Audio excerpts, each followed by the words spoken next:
बिस्मिल्लाहिर्रहमानिर्रहीम अस्सलाम वालेकुम। मेरा नाम अदनान सगीर है। मेरी ये दुआ है आप सब के लिए कि आप सब अपनी पर्सनल और प्रोफेशनल ज़िंदगी में कामयाबियों की नई मनाज़िल तय करें।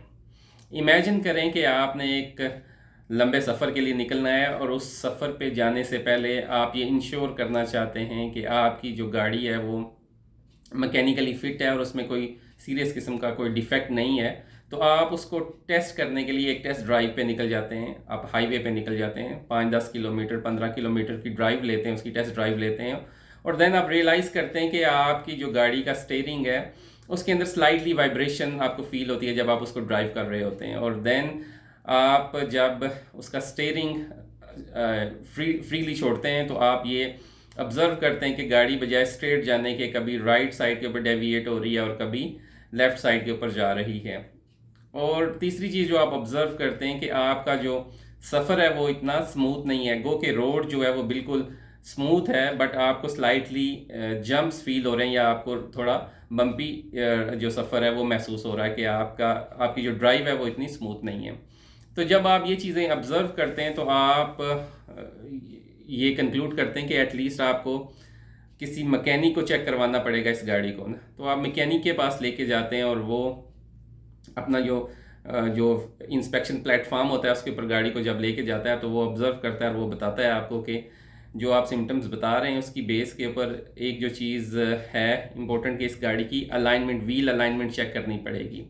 तो जब वो व्हील अलाइनमेंट चेक करता है, एनालाइज करता है, तो वो आपको बताता है कि आपकी गाड़ी की व्हील अलाइनमेंट होने वाली है, यानी आप की गाड़ी की जो अलाइनमेंट है वो आउट है। अब व्हील अलाइनमेंट बेसिकली होती क्या है? ये basically it's adjustment in angle कि आपका जो व्हील है वो रोड के ऊपर कैसे टच कर रहा है या उसका कैसे कांटेक्ट बन रहा है। तो जब वो एक सर्टेन एंगल से आउट होता है तो उसकी व्हील की जो अपनी सेटिंग है वो आउट हो जाती है। तो सम टाइम आपने देखा होगा कि गाड़ी का टायर एक साइड के से ज़्यादा यूटिलाइज हुआ होता है और इनर साइड से ज़्यादा यूटिलाइज हुआ होता है और आउटर साइड से कम, और बाज़ का आउटर से ज़्यादा यूटिलाइज हुआ होता है और इनर से कम। यानी आपकी गाड़ी की जो अलाइनमेंट है वो दरकार होगी तो तभी आपका जो टायर है उसका जो कॉन्टेक्ट है रोड के ऊपर वो सही रहेगा।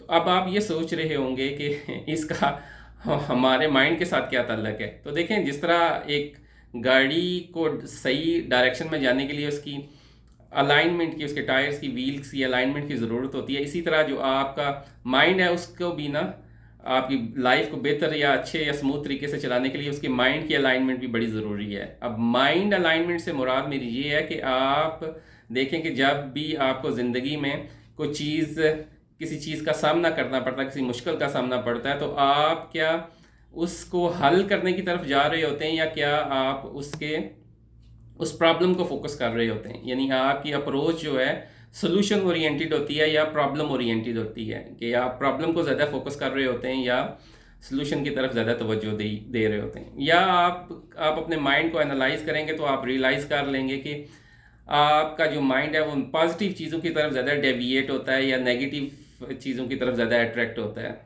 ठीक है, कि आपके अंदर अट्रैक्शन जो है वो किस के लिए है, पॉजिटिविटी के लिए है या नेगेटिविटी के लिए। यानी आप पॉजिटिविटी से आप हट रहे हैं और नेगेटिविटी की तरफ आप अट्रैक्ट हो रहे हैं। दूसरी चीज़ आपको ये फील होगी। तीसरी चीज़ आपको ये फील हो सकती है कि आप ये देखें कि आपके अंदर जो कंप्लेन है वो कितनी है, गिले शिकवे कितने हैं, छोटी छोटी चीज़ों के ऊपर आप कितने गिले शिकवे करते हैं। तो ये 3-4 जो पैरामीटर्स हैं, जब आप इनको एनालाइज करते हैं तो आपको भी ये कंक्लूड कर लेना चाहिए कि आपके ना माइंड की जो अलाइनमेंट है वो करेक्ट होने वाली है। अब वो माइंड की अलाइनमेंट कैसे करेक्ट होगी, वो उसका बड़ा सिंपल सा फार्मूला है कि आप हमेशा अपनी अप्रोच को सोल्यूशन ओरिएंटेड रखते हैं। कि मसले आएंगे, आपने देखना है कि इसका हल कैसे निकालना है, ना कि आपने ये देखना कि मसला है क्या और ये कितना बड़ा है और मैं इसके सामने कितना छोटा हूँ। ठीक है, तो आपने पहली जो चीज़ करनी है वो ये करनी है कि सोल्यूशन ओरिएंटेशन की तरफ जाना है। दूसरी चीज़ ये करनी है आपने कि आपने पॉजिटिविटी की तरफ फोकस करना है कि कोई भी अगर चीज़ आपके साथ हो रही है तो उसके अंदर खैर का जो पहलू है वो आपने देखना है कि ये खैर का पहलू कहाँ है। जिस तरह अल्लाह सुब्हानहू व तआला कुरान पाक में फरमाते हैं कि जिस चीज़ को तुम अपने लिए अच्छा समझते हो शायद वो तुम्हारे लिए बुरी हो, और जिसको तुम बुरा समझते हो सकता है वो तुम्हारे लिए अच्छी हो, क्योंकि जो मैं जानता हूँ वो तुम नहीं जानते। तो ये एक, जब भी कोई नेगेटिव आपके साथ या नेगेटिव ख़बर आपके साथ जुड़ जाए या कोई नेगेटिव राय आपके मतलब बिल्डअप हो जाए, तो आपने हमेशा उसमें एक खैर का पहलू देखना है कि इसके अंदर खैर कहाँ है।